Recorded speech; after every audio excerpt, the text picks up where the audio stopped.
My name is Renee Calloway and I'm 34 years old. I live in Hartford, Connecticut, in a two-bedroom apartment that finally has my son's drawings on the refrigerator. 8 years ago, I buried my husband and made a decision that nearly cost me my son.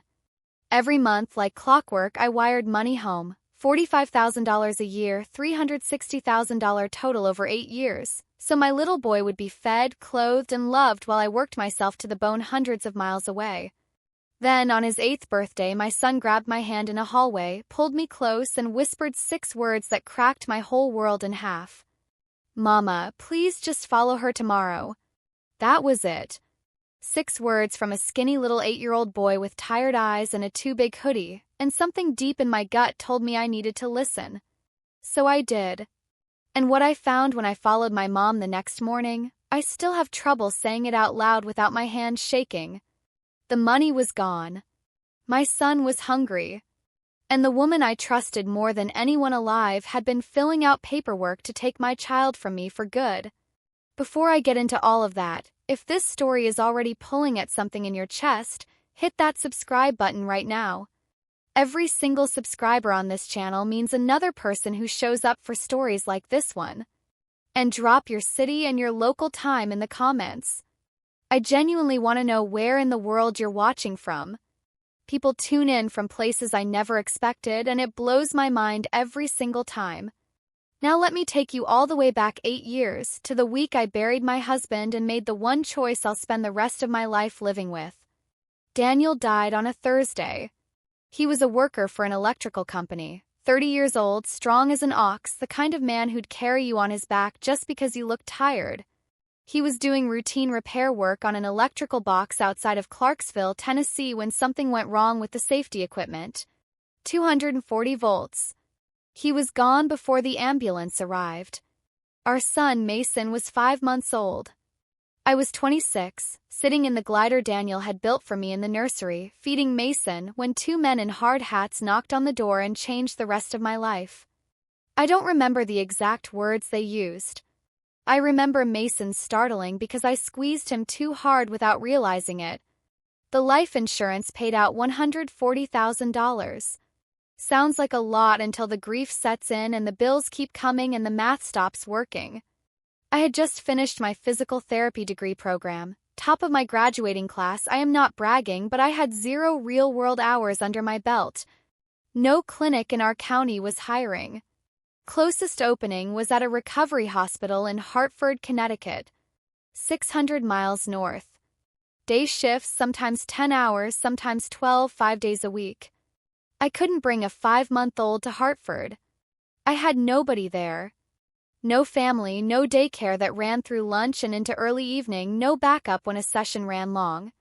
I had nobody to call.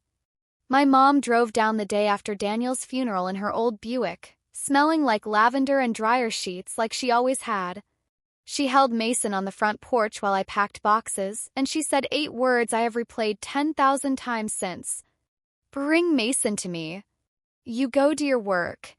She tucked my hair behind my ear, the same way she did when I was 9 and scared before a piano performance, and she added one more thing. "Don't you worry about the money, Renee. Just send what you can. I'll make sure that baby wants for nothing." So I did. I handed my 5-month-old son to my mom, put my car in reverse, and drove 600 miles through a thunderstorm telling myself it was temporary. Mason would be back home with her in Clarksville, Tennessee, the same small town where I grew up, where everybody knew my mom's name, where she had a house and a yard and a whole life built around looking solid and dependable. I told myself it was the right call.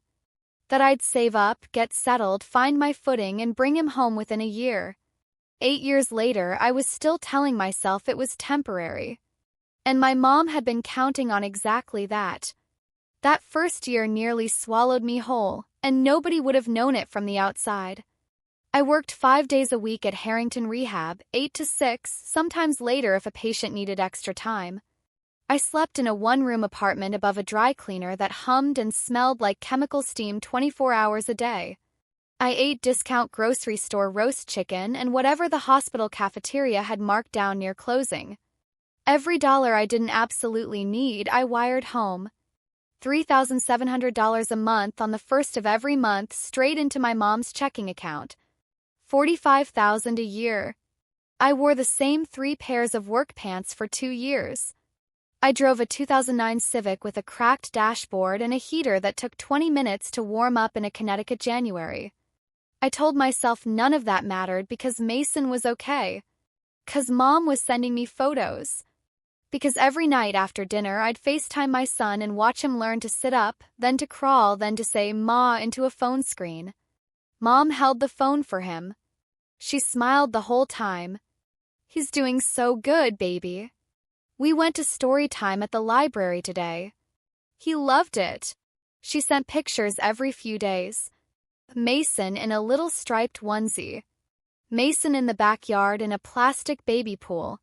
Mason asleep on the couch with a teddy bear. Just enough to keep the guilt at a low simmer instead of a full burn. I visited every month. 12 hours of driving round trip every 4 weeks like a second job. I'd walk in and Mason would crawl to me, then toddle to me, then run to me. And for 48 hours the world made sense. I genuinely believed the system was working. My mom made absolutely certain I believed that. Looking back now, the cracks showed up in year 2. I just didn't let myself look at them directly. I pulled into Mom's driveway on a Friday afternoon in November second year. Mason was 20 months old, running around the kitchen in fleece pajamas I recognized from 3 visits ago. The knees were worn thin, one foot had a hole in the toe. "Mom, didn't you pick up fall clothes?" I sent extra last month specifically for that. She didn't miss a beat. "Oh, he grows so fast, Renee. I haven't had the chance to get to the store. You know how it is." I left $300 cash on her kitchen counter with a sticky note. "For Mason's clothes." 6 weeks later, I came back. Mason was in the same pajamas. That same weekend, a truck I had never seen in my life sat in the driveway. Big, black, lifted, with chrome rims you could see yourself in. My brother Darren was leaning against it like he was posing for a magazine cover. Darren got a new truck. Mom wiped her hands on a dish towel and didn't look up. "He's doing better. Got himself a gig." Darren walked into the house without saying hello to either of us, went straight to the refrigerator, grabbed a beer, and planted himself on the couch. The only time he spoke was to lean into the kitchen doorway and say, "Ma, you got any cash?" "I gotta fill up." She opened her purse and handed him $40 like it cost her nothing. Like it was just what you did. He left without a word, without even glancing at Mason sitting on the floor with his blocks. I stood at the sink washing Mason's sippy cup and looked at the pantry shelves. Half empty. The fruit bowl on the counter had one soft apple in it. And there on the kitchen table, half under a stack of mail, a white envelope with the county seal in the corner. Mom saw me looking and swept it off the table in one smooth motion. "Just junk on." She tucked it into her apron pocket and asked me if I wanted sweet tea. I said yes. I didn't push. I wish I had. Year 3, Mom started building walls I couldn't see until I walked straight into them. I called Mason's daycare on a Tuesday to check in on how he was adjusting to the new room. The woman at the front desk put me on hold, came back, and sounded genuinely uncomfortable. "Ma'am, we have Ms. Sandra Calloway listed as primary contact. She's requested all communication go through her." I sat in my car in the hospital parking garage for 10 minutes before I could make myself dial Mom's number. "Mom, why am I not on Mason's contact list at daycare?" "Because they be calling you during work and waking you up and you need your rest, Renee. You're doing so much." "I want to be on the list, Mom. Please add me." "Of course, sweetheart. I'll take care of it." She didn't. 2 months later, I called the daycare myself. Nothing had changed. That's when it started clicking together, slow and cold. I didn't know Mason's children's doctor's name. I didn't know if he had a best friend. I didn't know if he was scared of thunder or if he'd ever broken a bone or whether he'd started reading yet. Every time I asked, Mom had an answer smooth enough to stop the next question before it could form. "He's doing amazing. The doctor says he's perfectly healthy. He talks about you every single day. And if I asked for a name for a record for something I could hold in my hands, the warmth in her voice would drop just 1 degree, just barely enough. You trust me, don't you? I raised you. I know what's good for children. It wasn't a question. It was a door slamming shut. And every time I heard it, I stepped back from the door like I'd been trained to do. What I didn't know was that around this same time, Mom had already made a phone call to a family lawyer.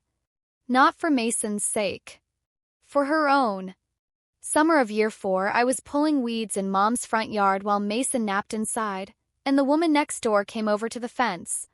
60s, silver hair cut close, work gloves, a voice like warm gravel. You must be Renee. Yes, ma'am. I'm Gloria. Gloria Parrish. I've been next door to your mom going on 4 years now. She pulled off one glove and extended her hand. Her eyes moved over my face like she was weighing something. How's Mason doing these days? Question didn't sound like small talk. Sounded like concern wearing a costume. He's great. Mom takes real good care of him.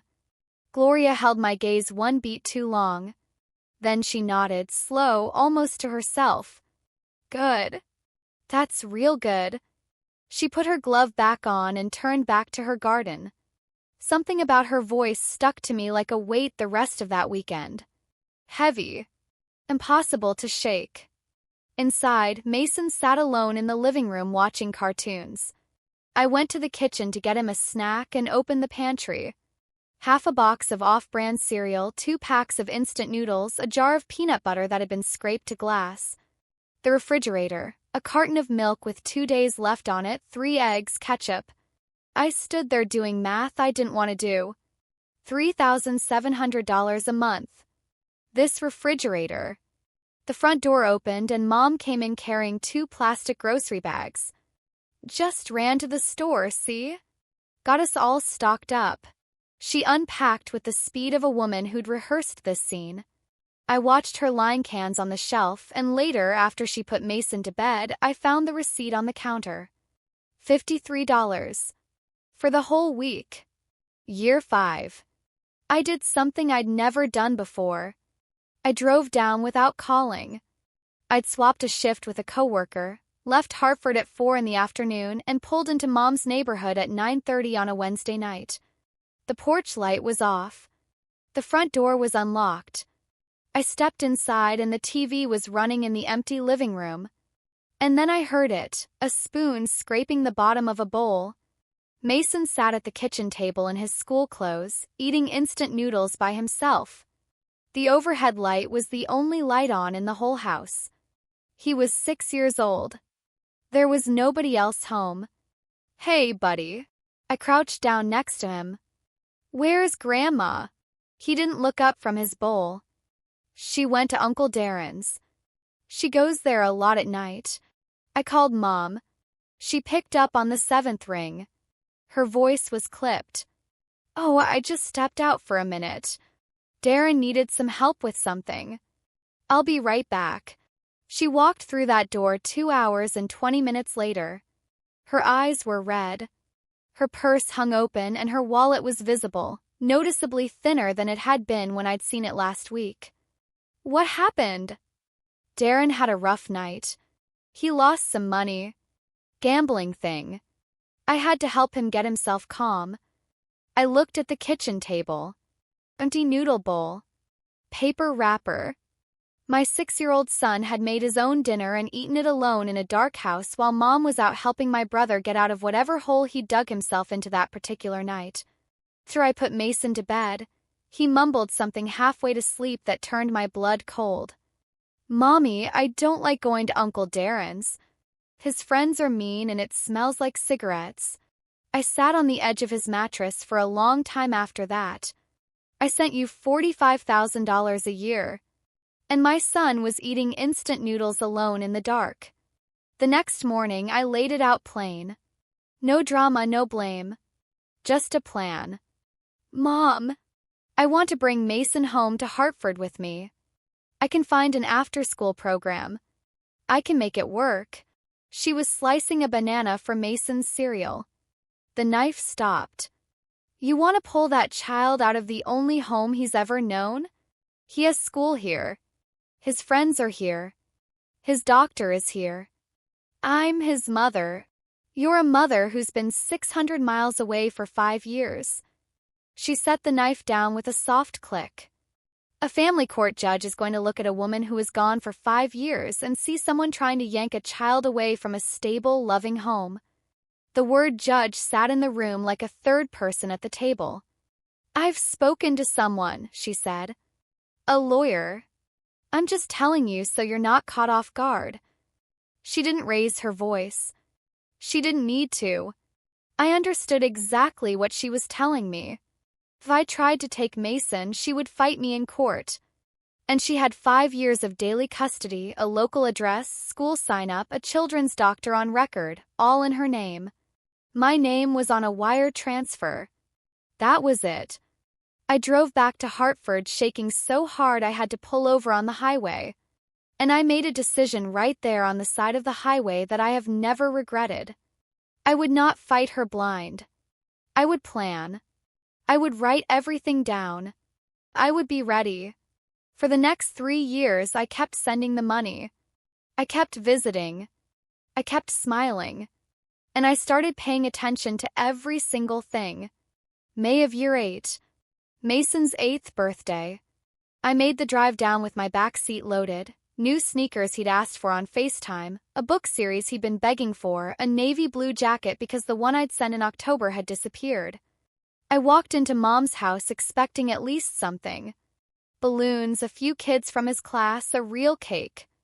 What I found was a sheet cake from the discount grocery store. I'd find the sticker later, $9.99, 4 half-deflated balloons taped crookedly above the kitchen doorway and 0 guests. Not one single friend from school. Darren was there, though.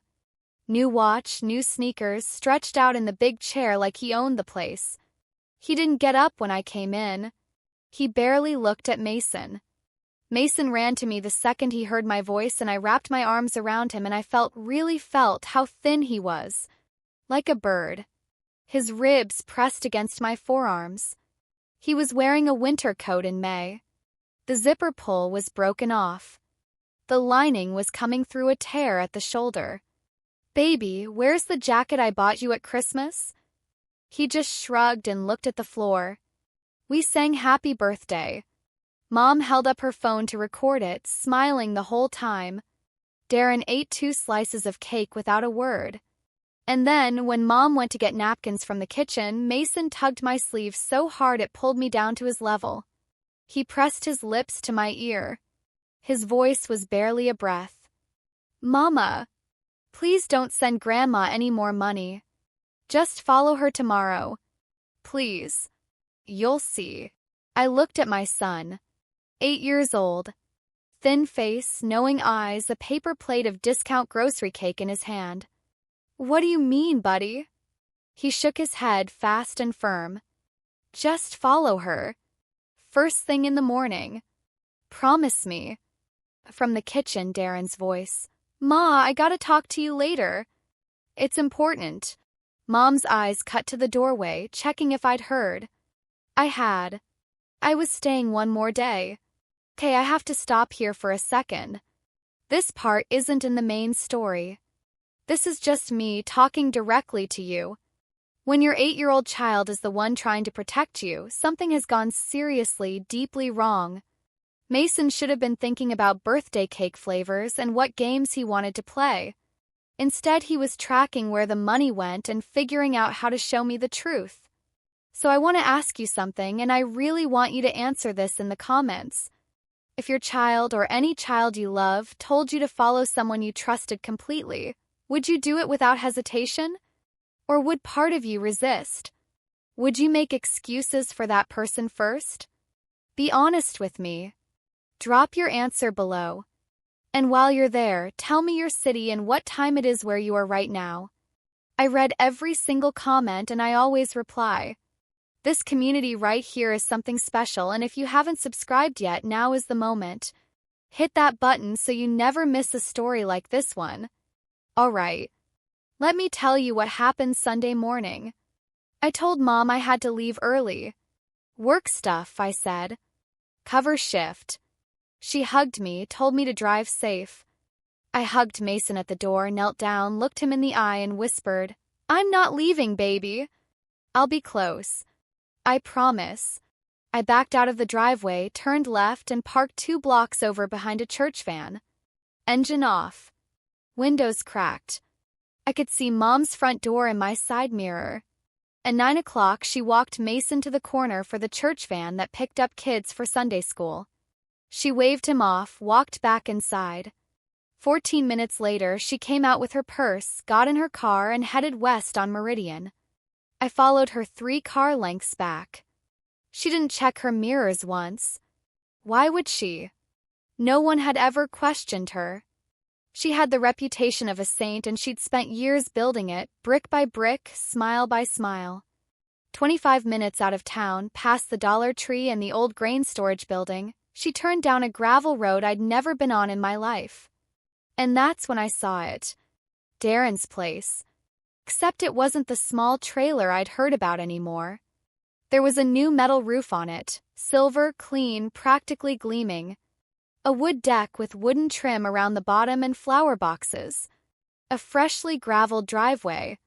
And parked right out front, that lifted black truck with the chrome rims. Mom went inside. I pulled behind a cluster of cedar trees and waited. 38 minutes later, she came out. Darren followed her to the car. She handed him a thick white envelope. He stood right there in the driveway, licked his thumb, and counted the bills. Then he nodded, patted the envelope twice, and kissed her on the cheek like a man who just collected a debt. She drove away. I didn't follow her. Instead, I sat in my car and stared at that trailer with its new roof and its flower boxes, and I thought about an 8-year-old boy eating instant noodles alone in a dark kitchen. I got out. I walked the outside slowly, like I was on a job site, like I was checking things out, because that's the only way I could keep myself from screaming. Around the back, near the propane tank, there was a big black trash can that was overflowing. I didn't dig. I didn't have to. Casino receipts had spilled over the rim and scattered in the grass like litter. Receipts from a casino boat 45 minutes south. Dozens of them. Months' worth. My hands were shaking. Not from fear. From the kind of anger that hasn't found its shape yet but is already looking for one. I drove back to Mom's house. Her car wasn't in the driveway. Sunday service, right on schedule, building her reputation one handshake and one dish of food at a time. I used the spare key under the little ceramic frog by the back steps. Same hiding spot since I was 11 years old. The kitchen was worse than I'd tracked in my head. I opened every cabinet one by one. Instant noodle packets. Generic rice. 1 can of store-brand soup. A half-empty canister of salt. A jar of peanut butter scraped so clean the inside looked polished. The refrigerator, half a gallon of milk, 4 days from expiring. Ketchup. A single string cheese. I stood there for a long moment. I walked down the hall to Mason's room and pushed open the door. Twin mattress on a metal frame, same one I'd seen 3 years ago. Same thin blanket. I opened the closet. 12 items on plastic hangers. Most of them had small white tags stapled to the collar. Free clothing. Grace Community Church. Donated. 4 pairs of shoes on the floor. 2 too small. I could see where his toes had bent the leather. One with the sole detaching at the front, flopping open like a mouth. On his little desk by the window, I found his drawings. I flipped through them slowly. A house with a dog out front. A rainbow. A school bus. I was smiling until I hit the last one near the bottom of the stack. 2 stick figures, one tall and one small, holding hands. The small one had a hat and a crooked smile. Underneath, in the careful handwriting of a kid who was trying really hard to get it right, I miss you, Mama. When do I come home? I sat down on my son's bed, pressed that drawing to my chest, and I cried in a way I hadn't cried since the night Daniel died. Not quiet, dignified crying. The kind that comes from somewhere below your lungs, the kind that bends you forward. When I could breathe again, I opened the desk drawer. There was a folded note, a form from Mason's school. Parent-teacher conference spring. Primary contact Sandra Calloway. Listed as guardian. Not grandmother. Guardian. I folded the form and put it in my bag. Then I went next door. Gloria Parrish opened the screen door before I could knock, like she'd been sitting nearby waiting for exactly this visit for a very long time. Her kitchen smelled like coffee and something warm baking. She poured me a mug without asking, sat down across from me, and folded her hands on the table.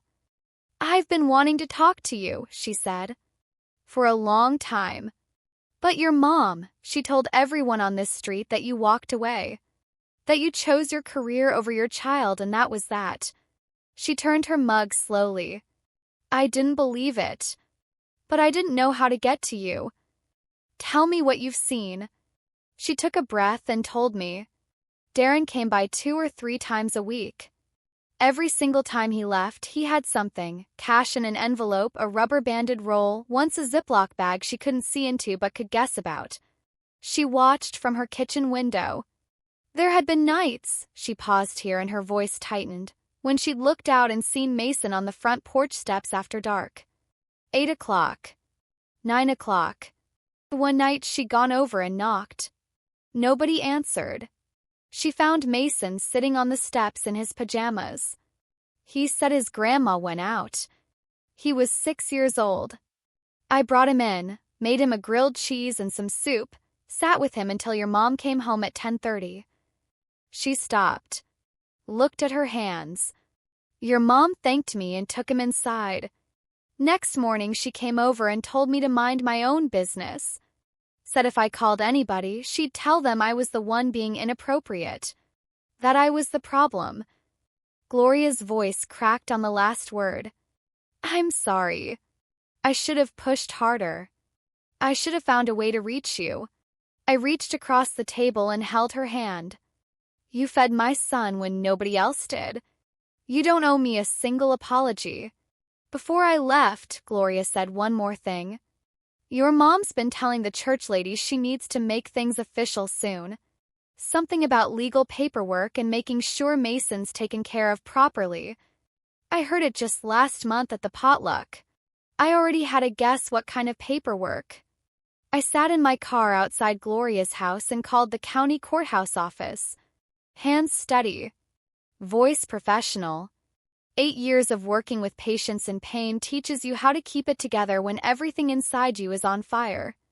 "Good afternoon. My name is Renee Calloway. I'm inquiring whether there are any legal papers connected to my minor son, Mason Calloway." Hold music. A full minute and a half. Clerk came back. "Yes, ma'am. We have temporary guardianship papers turned in by a Sandra Louise Calloway. The filer says that the mother is habitually absent due to work duties and that the minor child has been in the filer's full-time care since infancy. Regularly away from home. The child has been in her full-time care. What's the current status? It's pending, no hearing date assigned yet. But if no pushback is filed within 60 days of the next court date, it could move forward to a hearing." I thanked her. I hung up. I sat in that car without moving for 22 minutes. Counted them on the dashboard clock. Here is what my mom had done. She took the money I wired every single month to feed and clothe my son. She passed most of it to Darren.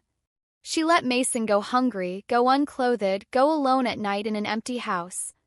She blocked me from his school records, his medical files, his daily life. And then she gathered up all of that distance, the distance she had set up on purpose, the distance I went through so I could earn the money she was stealing, and she put it in a legal document to take my son away from me for good. Darren was listed in the legal papers as someone living there and helping take care of Mason. My brother, who hadn't held a job in 4 years, who'd gambled away every dollar my mom put in his hands, was going to have legal access to my child. My mom wasn't just stealing my money. She was using my absence, an absence she had created on purpose, to steal my son. She had been building the case for years. I drove back to Hartford that night. I didn't sleep. I didn't need to. The anger was a second heartbeat. But I didn't call Mom. Didn't text Darren. Didn't do a single thing that would tell them something had shifted. Because I had spent 8 years in this field learning one basic truth. You don't rush a high-stakes moment. You assess. You plan. You move when the time is right, and you don't move until you're ready. Week 1. I went to my supervisor and requested a full-time switch to a standard weekday schedule. She looked at my file, 8 years, never late, always got great reviews from patients, and signed off the same afternoon. Week 2. I found a 2-bedroom apartment in the Ridgewood neighborhood, 12 minutes from Lincoln Elementary, one of the better-rated schools in our district. First month, last month, deposit. I signed the lease on a Wednesday. Week 3. I called a family lawyer named Patricia Wynn. She listened to everything, the wire transfers, the empty fridge, the nights Gloria had described, the guardianship papers, the casino receipts, and then she said exactly what I needed to hear. You are his birth mother. Nobody has ever taken your parental rights away. No court has ever said you are unfit. Those papers have not been approved yet. Right now, today, you have every right to take your son home. What about the guardianship papers? Push back on the papers. I'll handle it. But honestly, once Mason is living with you and you have a steady home, those papers won't stand. They'll fall apart on their own. I enrolled Mason at Lincoln, submitted the transfer forms, scheduled a first appointment with Dr. Lenora Kim, a children's doctor 4 miles from the new apartment. Everything written down. Everything in writing. Not because I was building a legal case, though it helped. I was building a home. I kept wiring the money. $3,700 on the first, same as always. Mom needed to believe nothing had changed. Father's Day weekend was 5 weeks out. And every year, Mom hosted a big family cookout on that weekend. The whole extended family, every single time. It was the perfect stage. 2 weeks before Father's Day, I drove down and told Mom I wanted to take Mason for a special day. A road trip, a science museum a few hours away, dinner somewhere nice, just the 2 of us. Fine, she said without looking up from her crossword puzzle. Have him back by 7. I took Mason to Dr. Kim instead. The exam room was bright and cheerful, covered in animal posters. Dr. Kim was warm and gentle. She asked Mason about his favorite subject in school, his favorite food, what he'd had for breakfast that morning. Cereal, he said. I always have cereal. She weighed him, measured him, checked his chart, and frowned in a way she was trying to hide from Mason but couldn't quite hide from me. She turned to me when Mason was looking at a fish tank in the corner. Mason is about 11 pounds underweight for his age and height. He's behind on 2 shots that should have been given 14 months ago. He has 1 cavity that needs filling, possibly 2. And his fingernails show signs that he was not getting enough of the right food. She wrote it all down. Every word. Official record. Not a weapon, just the truth, written down on paper the way truth deserves to be written down. Whoever is his person taking care of him is not doing a good enough job, she said quietly. On the way back, Mason sat in the back seat with a hot pretzel I'd bought him from a street cart outside the clinic. I watched him eat in the rearview mirror and asked, as gently as I could, "Hey, bud, does Grandma take you to the doctor usually?" "No. She says it costs too much and I'm fine. $45,000 a year. My son's shots were 14 months overdue." Then he said, in the same flat, matter-of-fact voice that 8-year-olds use when they're reporting facts they've long since accepted, "Mama, Grandma told my teacher that you don't want me. That you gave me to her because you didn't want to be a mom anymore." I pulled over, put the car in park, turned around to face him completely. "Mason, look at me." He looked. "That is not true. That will never ever be true. You are the reason I get out of bed every single morning. Do you understand me? He studied my face for a moment, checking for honesty the way kids do when they've been lied to before. Then he nodded, slow and small, and turned back to his pretzel. I gripped the steering wheel and breathed. Mom called the first week of June. Bright, cheerful, no hint of anything. Father's Day weekend, big cookout at my place. The whole family's coming, Aunt Bev, Uncle Harold, Cousin Tanya, everybody. I want it to be a real celebration. Make sure you wear something nice. I want us to look like a family. I'll be there, Mom. Good. And Renee, don't bring up anything heavy, okay? It's supposed to be a nice day. Of course. I can't wait. I hung up and went to my closet. I pulled out a brown envelope I'd been building for 3 weeks. Inside, 4 photographs printed on glossy paper. The empty kitchen cabinets. Mason's closet of donated clothes. Darren's renovated trailer with the new roof and the chrome truck out front. And a printout of the guardianship papers. I zipped the envelope into my travel bag. Then I called Gloria Parrish. The cookout is Father's Day weekend. You going to be around? Right next door, honey. Same as always. If I need you, can you come over? A short pause. I'll be on my porch. You just wave. Last call. Darren. Voicemail. Hey. I hope you're coming to the cookout. It matters. He didn't call back. I knew he'd be there anyway. Mom would make sure of it.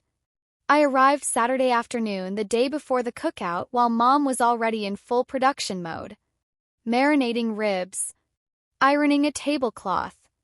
Arranging lawn chairs in a perfect semicircle like a set designer who'd done this show 100 times. She barely noticed me come in. That night I took Mason to a diner on the highway. Red vinyl booths, a jukebox in the corner. He ordered a double cheeseburger, fries, onion rings, and a chocolate shake.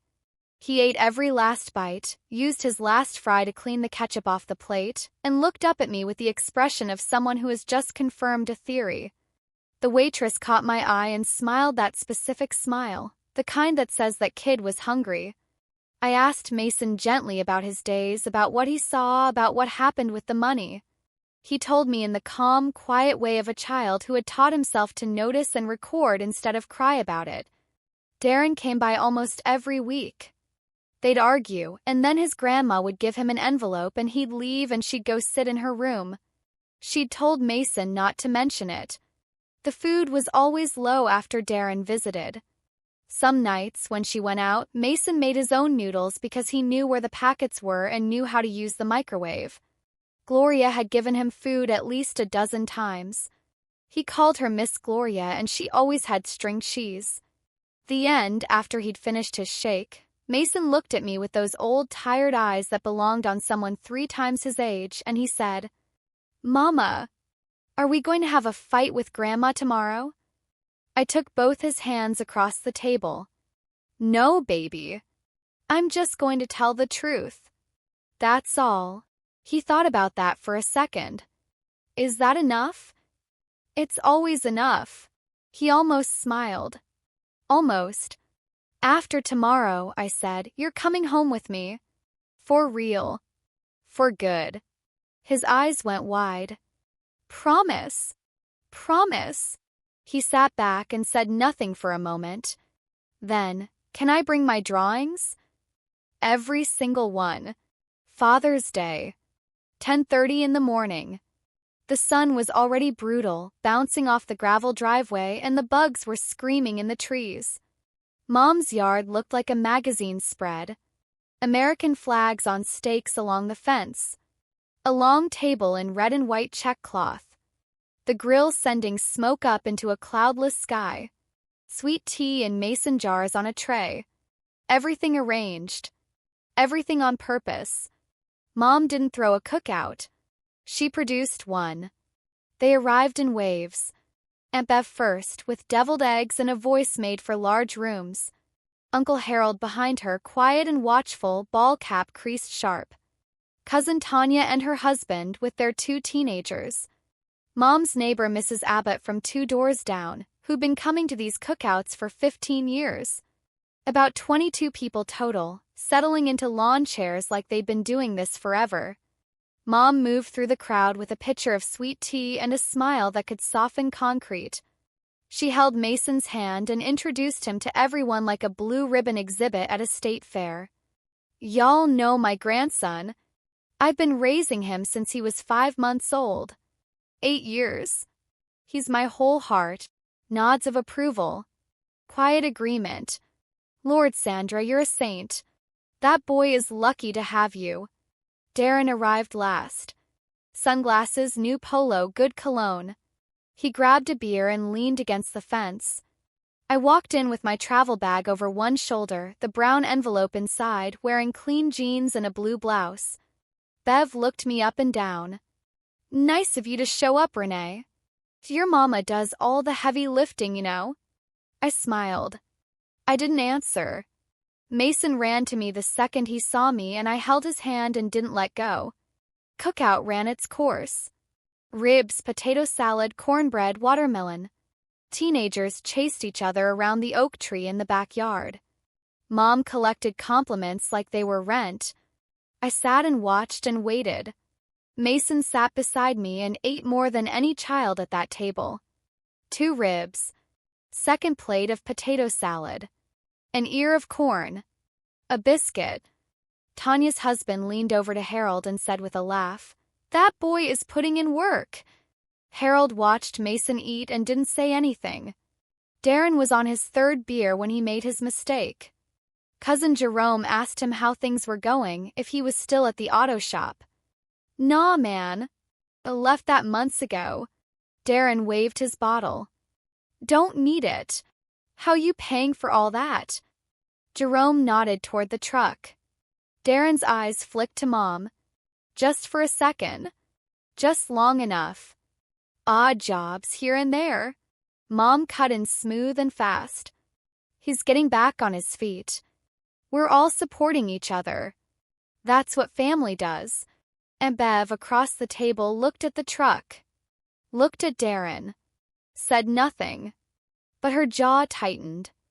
And then Mason looked up from his 2nd rib and said in a clear, carrying voice that he had absolutely no idea would land the way it did, "Mama, this is the most food I've eaten in like forever."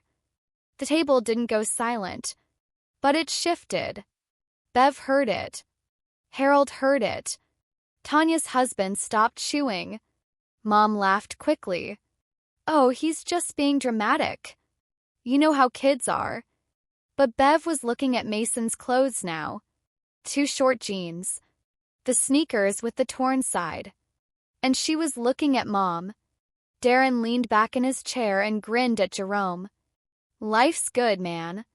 Ma handles everything." I checked the time on my phone. I put it face down. I stood up. Let me step outside the story one more time. Just for a second. Just me talking to you. Sitting at that table, watching Mom accept praise while my son said that was the most food he'd eaten in forever, I felt something move through me that I can only describe as clarity. Not rage. Not even sadness. Just certainty. Kind that comes when you've finally stopped second-guessing what you already know. "So let me ask you this," Darren said. "Ma handles everything. If you were sitting at that cookout and heard that, knowing what you'd already seen, would that be the moment it all clicked for you? Or would you still give the benefit of the doubt? Drop your answer in the comments right now. And if someone you know has ever been through something like this, share this video with them. You never know who needs to hear that they are not alone. And if you haven't subscribed yet, what are you waiting for? Hit that button. Stories like this one drop regularly, and I don't want you to miss a single one. Alright. Here's where everything changed. Plates were mostly empty. Cooler was running low. Kids had drifted to the yard. The adults were in that warm, full, slow after-meal quiet. Mom stood up. She did this every year. The speech. The performance. I just want to say how grateful I am for all of you. hand to her heart, voice catching just the right amount.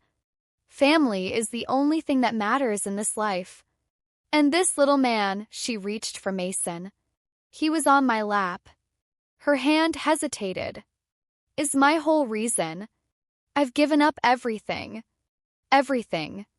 To make sure he's safe and loved and taken care of. I stood up slowly. Mom's smile didn't disappear. Just got careful. Mom, I appreciate you saying that. And I think everyone here deserves to know what giving up everything actually looked like. The air changed. Someone set down a beer can. Bev sat up straight. Harold pulled off his cap. For 8 years, I've sent my mom $45,000 a year to take care of Mason.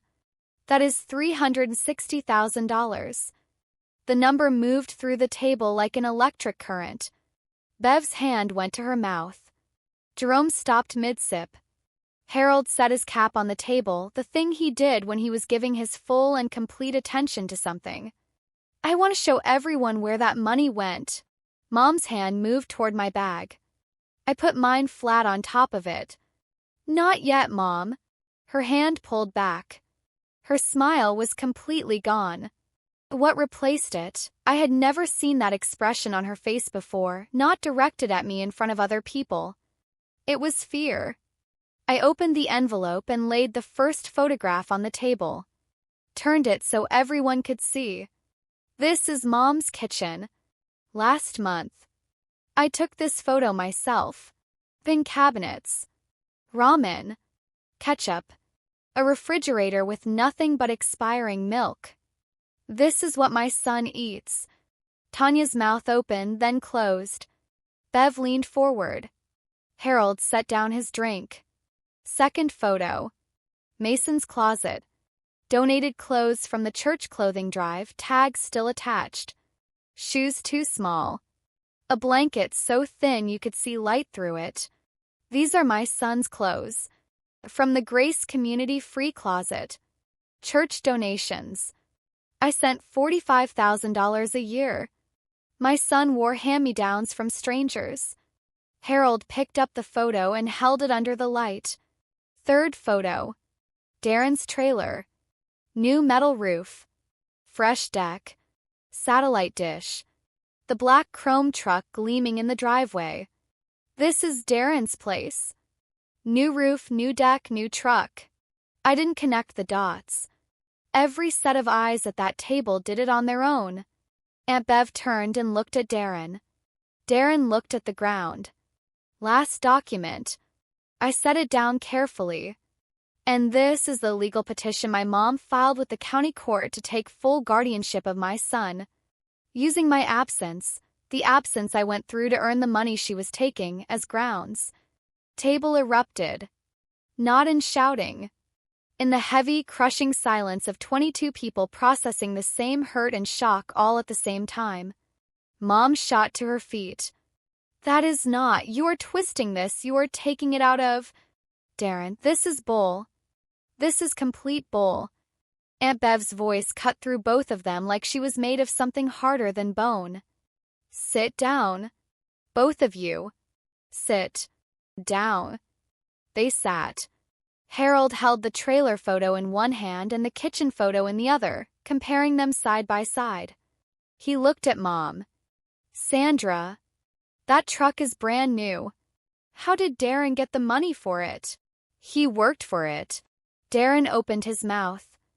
Ma then stopped. Dead. Too late. Mom did what she always did when the truth cornered her. She cried. You don't know what it's been like. Darren was drowning. He owed people money, real money, the kind of people you don't say no to. I had to help him. He's my son. She gripped the table's edge, knuckles white. Renee has a good job. She's capable. She could handle it. Handle it. Bev's voice was quiet now, which was worse. Handle feeding her son ramen while you renovated Darren's trailer? And then Tanya, who I had not heard say a single word all day, spoke from the far end of the table in the kind of voice people use when they are genuinely shocked into softness. Sandra, I've been looking at this child for the past hour. He ate like he hasn't had a real meal in a week. Mom spun toward Bev, toward Harold, toward anyone who might still be on her side. Then she turned to Mason, her last card. She actually knelt in the grass in front of him, took his hands. You want to stay with Grandma, right, baby? This is your home. Your school is here. Everything you know is here. Tell them. Mason was still on my lap. He looked at his grandmother. He looked at me. He looked at the 22 faces watching him. And then my 8-year-old son shook his head, side to side, slowly and on purpose. No words. Just a boy telling the truth the only way he had ever been able to. Mom's hands dropped. She sat back on her heels like someone had taken the bones out of her. Aunt Bev stood up first. She walked around the table, wrapped both arms around me, and held on without saying a word for a long moment. Then she pulled back and said quietly, You should have come to us, honey. We didn't know. I didn't know either, I said. Not until my son told me. Uncle Harold stood, nodded once with the firmness of a man who'd made up his mind, and said, What do you need from us? Darren shoved his chair back, tipped over in the grass. He grabbed his keys and was halfway to his truck before anyone spoke. Nobody called after him. He peeled out of the driveway and was gone. Mom stayed on the ground in the grass, looking at nothing. I did my best, she said to the air. I always did my best. I stood, Mason's hand in mine, and I said it plainly without heat because the anger had burned down to something steady and clear. Your best left my son hungry and alone and wearing donated shoes while Darren got a new truck. That wasn't your best, Mom. That was your choice. We packed Mason's room in 26 minutes. 1 duffel bag, 1 backpack, a grocery bag of books. 8 years of a life, and it fit in a trunk. Before we left, Mason went back to his desk. He picked up the drawing, the 2 stick figures holding hands with I miss you mama in shaky printing at the bottom, and tucked it under his arm like a stuffed animal. The car, Gloria Parrish, was at her fence, hand raised. I stopped. You take care of that boy, Renee. I will. Thank you, Gloria. For everything. She nodded and blinked fast. Mason climbed in, buckled himself, looked up at me. Mama, can we stop for milkshakes on the way home? I laughed. Out loud for the first time in longer than I could measure. Baby, we can stop for whatever you want. The drive to Hartford was 6 hours with traffic. Mason fell asleep 40 minutes in, the milkshake cup still in his hand, the stick figure drawing tucked under his arm. My phone started going off before we'd crossed the county line. Aunt Bev, we talked to your mom for a long time after you left. She admitted to giving Darren most of the money. She cried. We're all sick about it. Uncle Harold called at a red light. I put him on speaker. Renee, if you need someone to speak up for you in court, for school sign-up, for anything at all, you call me. I mean it. Tanya texted at 9. I owe you an apology. I've been going to those cookouts for years and I never once looked closely enough. I should have. Mom called 11 times between 10 and midnight. I let it ring. The text came after. You're tearing this family apart. Then I need to see Mason. Then please. Then you can't do this to me. I carried Mason up the stairs to the new apartment, laid him in the bed I'd bought 3 weeks before. New mattress. New sheets. Comforter with rockets and planets on it because he'd told me once on FaceTime that he wanted to be an astronaut. Then I sat at the kitchen table and typed one reply to Mom. When you're ready to be fully honest about what happened and why, we can talk. Until then, Mason stays with me. I hit send. I set the phone face down. And I sat in the quiet of a home that finally had my son in it. 3 weeks later, Darren called. First time in years. You ruined everything, Renee. Mom's a mess. And nobody in the family will talk to me. Darren, you took money that was meant for an 8-year-old child. Your nephew.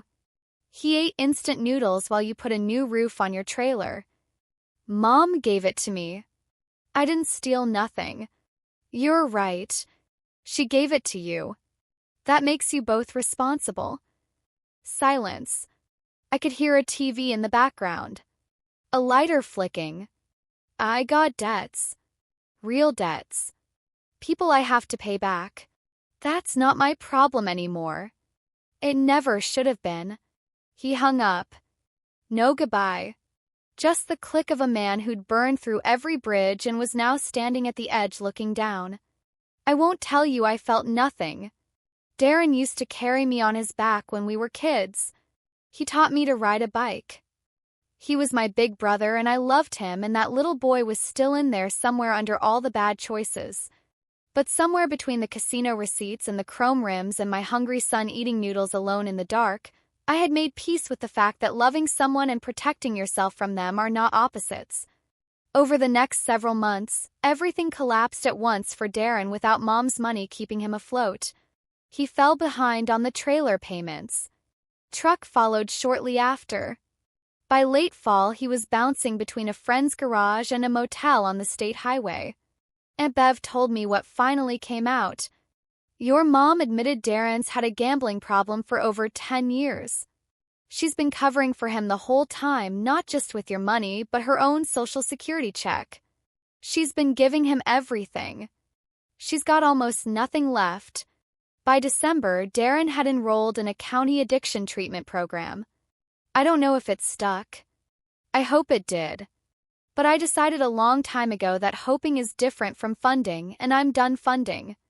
A month after the cookout, a letter arrived in my mailbox. Not a text. A handwritten letter on lined notebook paper, folded in thirds, mailed with a stamp. Mom's handwriting, tight and slanted, the same handwriting she taught me in 2nd grade. 2 pages, front and back. She admitted it. Not cleanly, not completely, but enough. Darren had called her in crisis 10 years ago. Real crisis, she said, the kind with threats attached. She gave him money the first time to keep him safe and then couldn't stop. Every time she tried, he fell apart. She told herself I was capable. She told herself Mason was fine. She kept telling herself that until it was so built up, she couldn't see the truth anymore. I know what I did was wrong, she wrote. I know that doesn't fix it.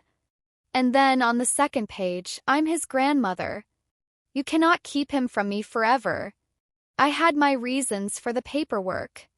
I was scared you'd just take him one day without warning.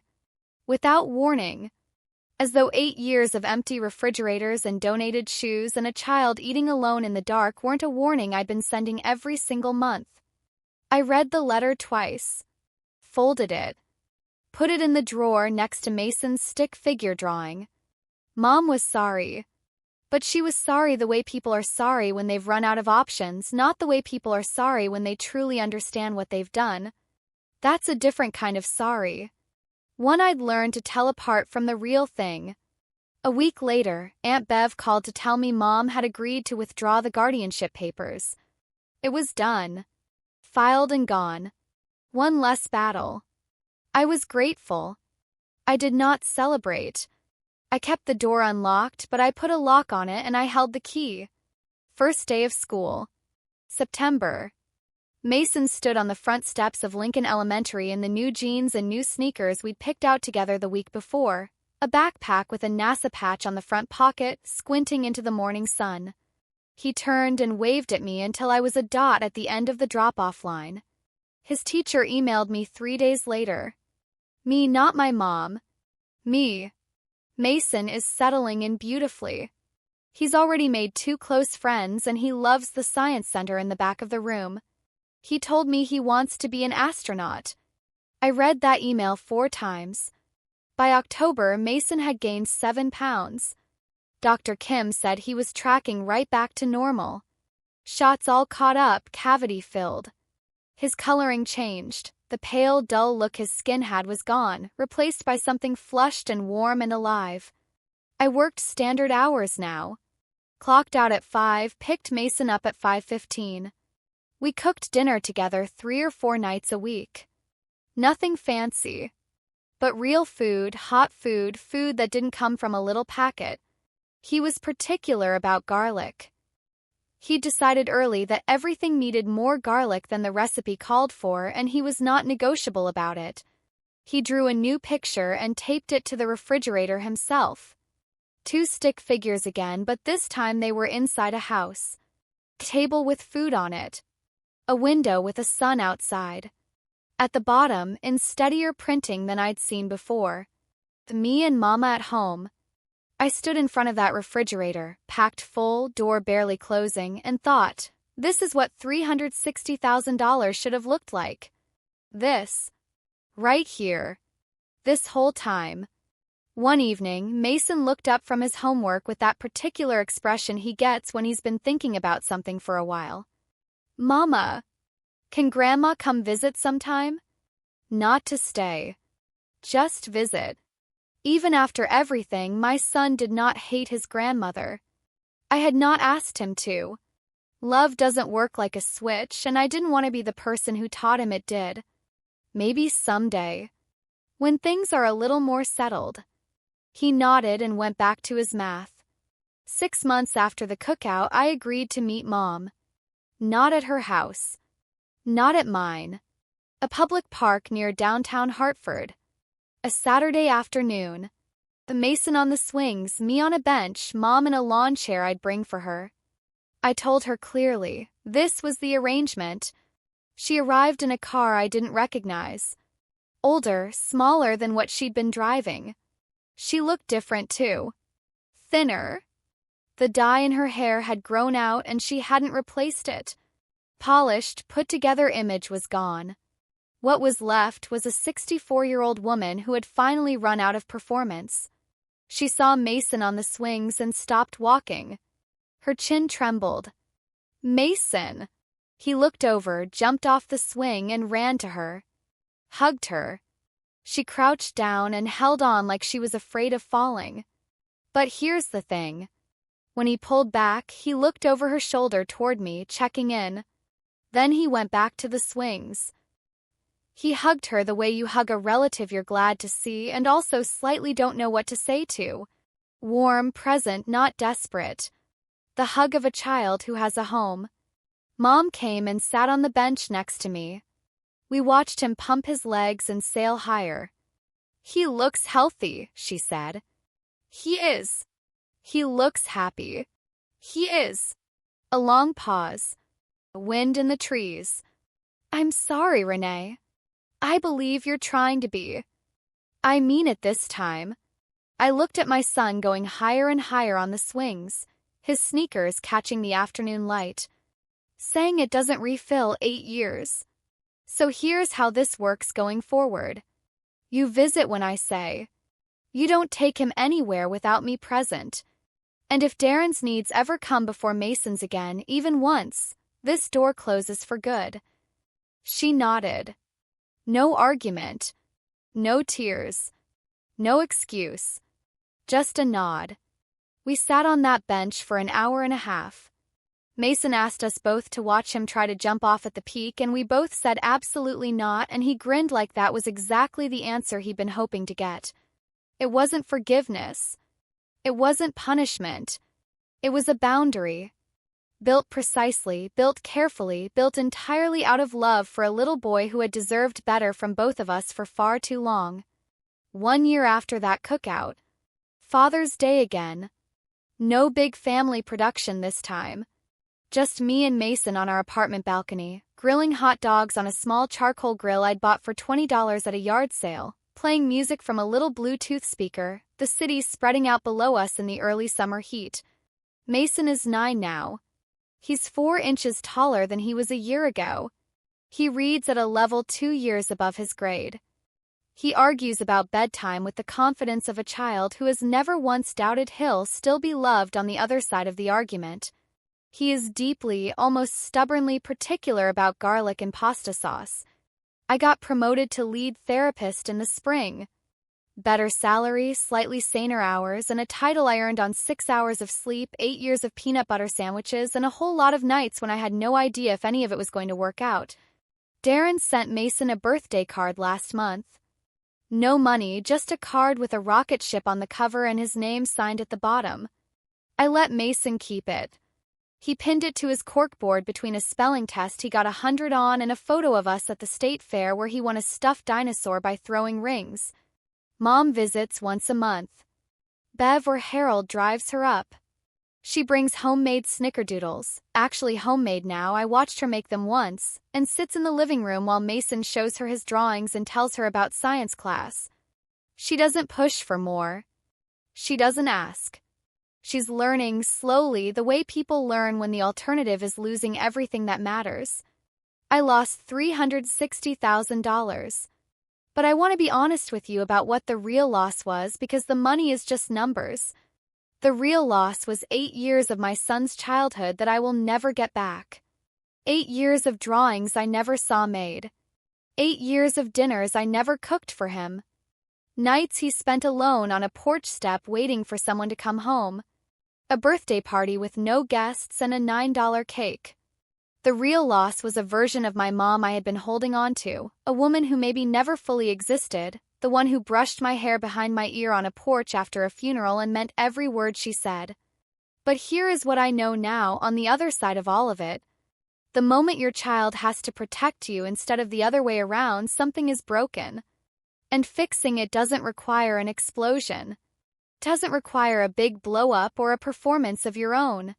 It requires showing up, calmly and completely, with the truth in your hands and the patience to wait for the right moment to set it down on the table. I didn't win because I was louder. I didn't win because I was more dramatic or more aggressive or more righteous. I won because my 8-year-old son trusted me enough to tell me in 6 words exactly what I needed to do. And I finally listened. Saturday night. Our kitchen.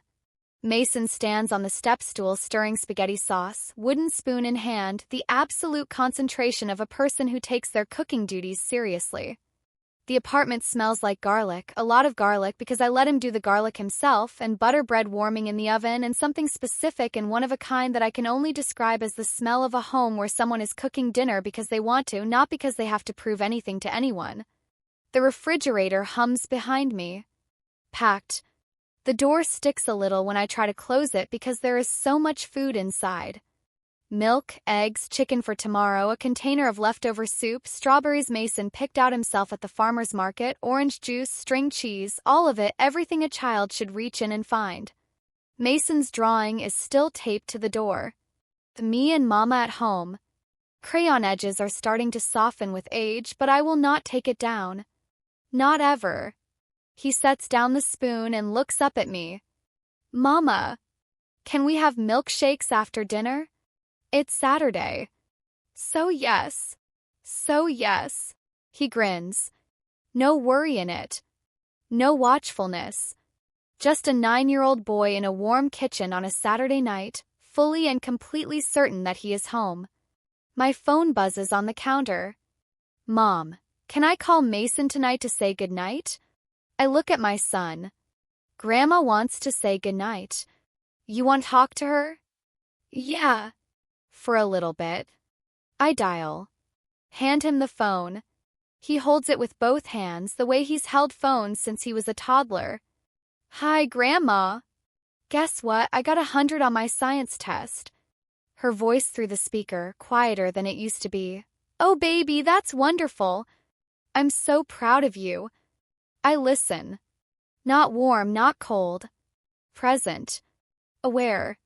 Standing on the right side of a line I drew with my own hands, watching my son talk to his grandmother from the safety of a home that is finally completely, without any doubt, his. Some people will tell you that blood is thicker than water. Maybe it is. Maybe that's even true. But I'll tell you what's thicker than blood, a boundary built out of love. Kind that costs you something to hold. Kind that your child teaches you to build when he's 8 years old and whispering in a hallway, please just follow her, Mama. You'll see. That is my story. Every single word of it is true. Now I want to hear from you. If this story touched something, if it reminded you of someone or something you've been quietly carrying for years, tell me about it in the comments. This community is built on people who show up for each other, and your story matters just as much as mine. Tell me your city. Tell me what time it is where you are right now. Tell me, have you ever had to draw a line with someone you love to protect someone you love even more? What was your turning point? What finally made you move? And if you've never subscribed to this channel, I want to ask you something.